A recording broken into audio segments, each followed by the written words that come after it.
Hello everyone, welcome to my channel Fluent English. Kannada ಅರ್ಥದೊಂದಿಗೆ ದೈನಂದಿನ English ವಾಕ್ಯಗಳನ್ನು ಕಲಿಯೋಣ. Have a nice day. ಒಳ್ಳೆಯ ದಿನ ನಿಮ್ಮದಾಗಲಿ. Do you need anything? ನಿಮಗೇನಾದರೂ ಬೇಕೇ? What's your favorite food?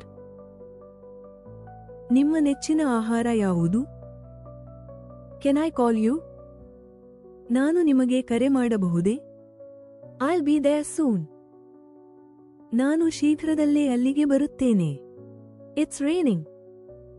ಮಳೆ ಸುರಿಯುತ್ತಿದೆ. I'm almost done. ನಾನು ಬಹುತೇಕ ಮುಗಿಸಿದ್ದೇನೆ. What's your job? ನಿಮ್ಮ ಕೆಲಸವೇನು? I have a question. ನನ್ನದೊಂದು ಪ್ರಶ್ನೆ ಇದೆ. Let's go for a walk. ನಡಿಗೆಗೆ ಹೋಗೋಣ. Can I borrow this? ನಾನು ಇದನ್ನು ಎರವಲು ಪಡೆಯಬಹುದೇ? It's time to leave. ಹೊರಡುವ ಸಮಯ ಬಂದಿದೆ. You're welcome. ನಿಮಗೆ ಸ್ವಾಗತ. How much is this? ಇದಕ್ಕೆ ಎಷ್ಟು? Can I ask you something? ನಾನು ನಿಮ್ಮಲ್ಲಿ ಏನಾದರೂ ಕೇಳಬಹುದೇ?